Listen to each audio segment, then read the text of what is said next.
মানে বিদেশটা এরকম যে জায়গাতে জানাম না দালাল বাংলাদেশে বলবো এক রেট, এখানে আইএফআই আরেক রেট। ভাই আছে আচ্ছা, কম বেতনে যারা বিদেশ আসে তাদের দিয়ে কিছু বলার আছে নি তোমার? কম বেতনে বিদেশ আসে কি, ধরুন বিদেশ আসার আগে তো একটা অ্যামাউন্ট দিয়ে আমরা আসি টাকা দিয়ে, যেমন কেউ 3.5 লাখ দিয়ে, মিডিয়াল স্টাইল কেউ 5 লাখ, কেউ 6 লাখ 7 লাখ।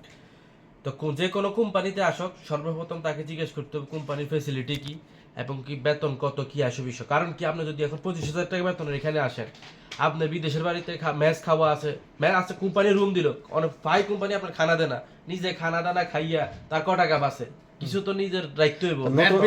নতুন যারা আসবে তাদের জন্য কিছু নতুন যারা আইয়ে হেরগুলো আর একখানে কথা, আগে তোমরা ব্যাগে দেখি শুনে নাও, বেতন মিডিল স্টাইলে কমপক্ষে 40 থেকে 45,000 50-এর উপর থাকতে হইব। কিন্তু 20-এর নিচে যদি 25,000 নিচে বড় সমস্যা।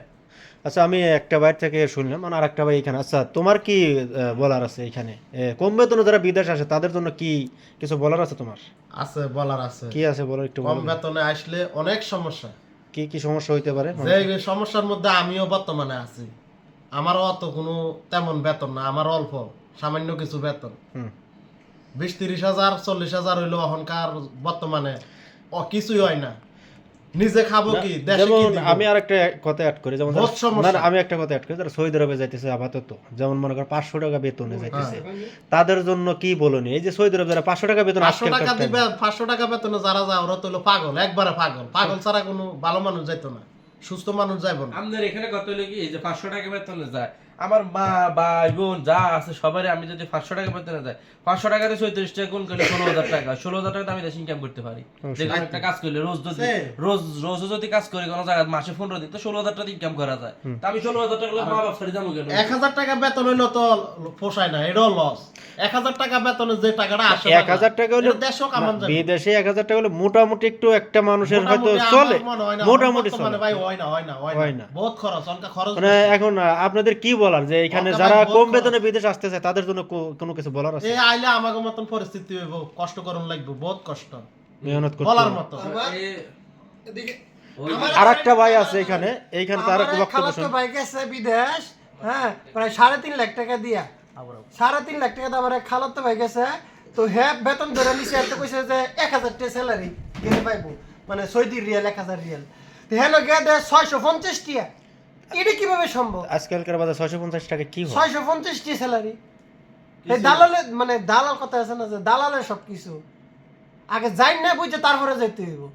তারপর আজকাল তো জানার মতো অনেক রাস্তা আছে, ইন্টারনেট আছে, অনলাইন আছে, তারপরে জানতে হবে, তারপরে বুঝতে হবে কতটুকু দালালে, কতটুকু সত্য কয়, কতটুকু মিথ্যা। এখন যারা নতুন বিদেশ আসবে তাদের নিয়ে কি বলুন? যারা নতুন বিদেশে আসবে তারা বর্তমানে অনলাইন আছে, তারা অবশ্যই চোখ কান খোলা রাখিয়া দেখিয়া শুনে বুঝা তারপরে আসতে হবে। কতটুকু যুক্তি আছে, 1,000 টাকা স্যালারি না 1,200 টাকা স্যালারি, তারপরে আসতে হবে। নতুন দ্বারা বর্তমানে যারা আসবো চোখ কান খুলে আসতে হবে, বর্তমানে বলাবান। বোঝা গেছে ইনশাআল্লাহ। এখানে আরেকটা ভাই কিছু কথা অ্যাড করবো মনে হইতেছে।